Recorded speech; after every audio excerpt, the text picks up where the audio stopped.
A continuación hablaremos de la anatomía de la vértebra dorsal. Este es un trabajo realizado para la asignatura de terapia manual específica y los estudiantes que integramos el grupo de trabajo son Rubén Castro Heredia y Lina Alfaro, quien les habla.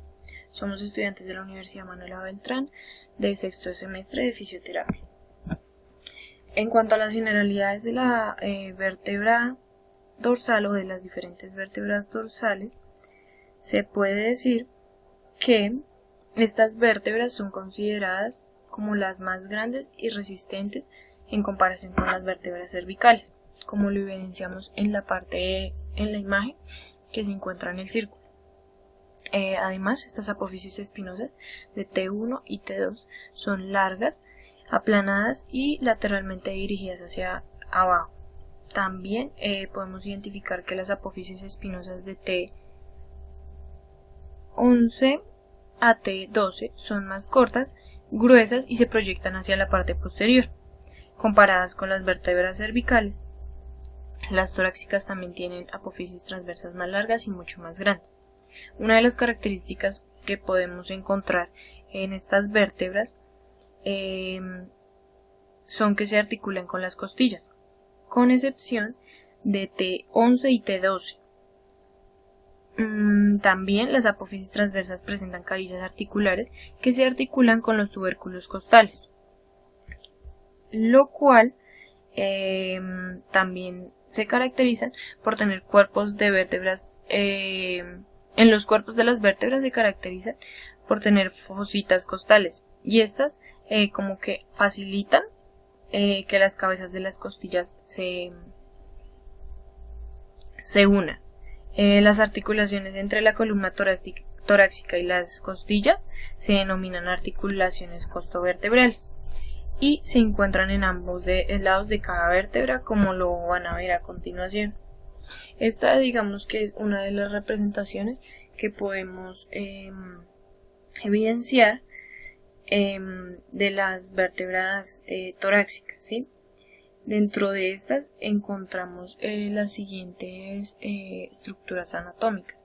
La primera de ellas nos hace referencia a la apófisis transversa, que ésta se encuentra hacia las partes laterales.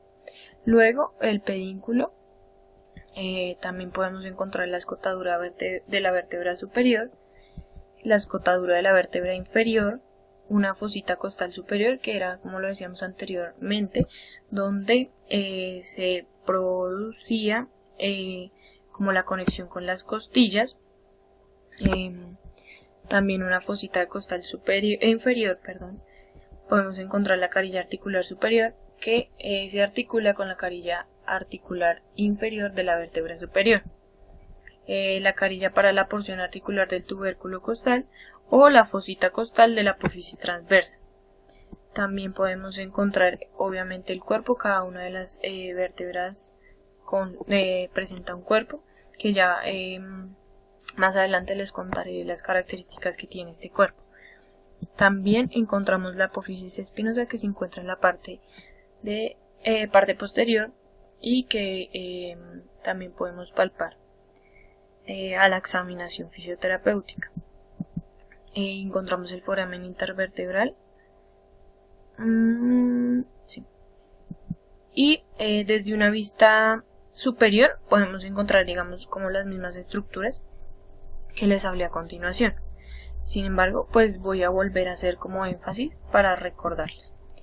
En la parte encontramos una apófisis espinosa en la parte posterior. Encontramos también una lámina, encontramos una fosita costal de la apófisis transversa, donde se insertan o se pegan las costillas. También encontramos una apófisis transversa de lado y lado, es decir, entonces cada vértebra torácica está compuesta por dos apófisis transversas, izquierda y derecha. Encontramos un foramen vertebral por donde pasa la médula espinal. Encontramos nuevamente el pedículo, el cual les había hablado anteriormente. encontramos la fosita costal superior, de donde se vuelve y se insertan las costillas, y finalmente en la parte anterior encontramos el cuerpo de la vértebra. Desde una vista lateral, en este caso es una vista lateral derecha, podemos encontrar la escotadura vertebral inferior. Luego podemos encontrar una carilla articular superior que, como les había dicho en la segunda imagen, se articula con la carilla articular inferior de la vértebra superior. Encontramos apófisis transversas, encontramos la fosita costal de la apófisis transversa, encontramos la lámina, encontramos una apófisis espinosa, encontramos una escotadura vertebral superior en donde va a encajar la vértebra que se encuentra la parte inferior de la vértebra superior. Encontramos una fosita costal superior, encontramos nuevamente el cuerpo de la vértebra, encontramos el pedículo y finalmente encontramos una fosita costal inferior. Cabe resaltar que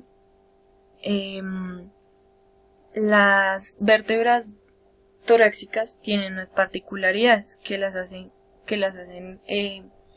distinguirse de las demás vértebras. Entre ellas podemos encontrar que su cuerpo es un poco más grande que el de las vértebras cervicales. También podemos encontrar que los forámenes cuentan con uno vertebral. En cuanto a sus apófisis espinosas, decimos que el largo es mucho más largo que pues las anteriores, que serían las cervicales. Las apófisis transversas son nuevamente considerablemente largas. Las carillas articulares se encuentran presentes, en este caso las carillas articulares para las costillas. En cuanto a la dirección de las carillas articulares, la parte superior se encuentra posterolateral y la parte inferior se encuentra anteromedial. Y finalmente el tamaño de los discos intervertebrales los encontramos un poco delgados o un poco finos en relación al tamaño de los cuerpos vertebrales. Cabe resaltar también que se me pasó al inicio decir que la columna torácica cuenta con 12 vértebras y también que estas 12 vértebras, tienen funciones particulares. Entre esas, una de ellas es sostener el tronco, otra es permitir los movimientos de flexión, extensión, rotación e incluso inclinaciones. También podemos decir que, a pesar de que tiene poca movilidad, facilitan como el peso corporal o como que sostienen el peso que genera el cuerpo o las fuerzas que genera el cuerpo. También en cuanto al foramen intervertebral o el foramen que habíamos hablado anteriormente, aloja la médula espinal dorsal a lo largo del conducto raquídeo. A continuación les daremos como una explicación de manera que otra explicación acerca de las vértebras torácicas, pero esta va a ser con vértebras de un esqueleto humano, ¿sí? Entonces, para que las entiendan de una manera un poco más real, y de esta manera fue como un poco más lúdica. Quisimos iniciar como con un dibujo y especificaciones como generales acerca de ello. Y a continuación vamos a ver como las vértebras y las características que vimos en este momento o ahorita y la función que ejerce cada una de las estructuras sobre el movimiento o la función que tiene cada una de ellas en específico. Bueno, entonces como dijo anteriormente mi compañera, yo les voy a nombrar desde un modelo anatómico. Nos vamos a dar cuenta que debido a las condiciones o los préstamos de material de la universidad no contamos con una vértebra torácica exacta. En este caso podemos notar que tenemos dos vértebras lumbares, pero lo que podemos suponer es de que como toda vértebra tiene las mismas estructuras, exceptuando las primeras dos vértebras cervicales. Pero en sí aquí vamos a encontrar los mismos componentes de una vértebra torácica a una lumbar. La única diferencia es que el cuerpo de lumbares es un poco más grande que las torácicas y que la apófisis espinosa de esta es más alargada de las torácicas, mientras que la de las lumbares es un poco más acortada. Para empezar, vamos a hablar acerca del cuerpo. Si lo miramos en una vista superior, la vértebra la encontramos con el cuerpo, que es esta parte grande. El cuerpo es un cuerpo grande, cilíndrico. A su vez este está diseñado para soportar peso, resistir compresión, una compresión moderada. También vamos a encontrar la apófisis espinosa, como se las había nombrado anteriormente. La apófisis espinosa es larga e inclinada, podríamos decir que viene a ser más o menos algo aquí así, con la suposición de mi dedo. Esta se proyecta hacia abajo, hacia abajo de los arcos vertebrales, protegiendo el conducto vertebral de lesiones. También encontramos las apófisis transversas en esta vértebra, que vienen a ser esta y esta. Las apófisis transversas son aquellas que se utilizan para articular los tubérculos de las costillas. También encontramos las carillas articulares superiores, que son estas. Estas carillas lo que nos van a permitir es la articulación de la vértebra suprayacente o la vértebra que se encuentra arriba. Podríamos decir que aquí al articular estas dos vértebras, lo que va a permitir la carilla articular es que no, o sea, se articule la vértebra superior con la inferior. Encontramos las láminas, que las láminas son estas partes, esta partecita de acá, y las láminas son como un techo protector que tiene la vértebra para protegerse en sí. A su vez también encontramos el conducto medular, que es este huequito en donde estoy insertando mi dedo. A su vez este conducto medular es el que va a permitir el paso de la médula. Encontramos el pedículo, que el pedículo es el pedículo es un cuerpo, es el que permite la unión del cuerpo vertebral a una masa ósea. Al mirar la vista, las vértebras de una manera en una vista lateral, podemos encontrar que en esta encontramos el agujero el agujero intervertebral. A su vez también encontramos el cuerpo vertebral, las apófisis articulares superiores, o sea, aquí en este caso las articulares superiores que se van a las apófisis articulares superiores e inferiores.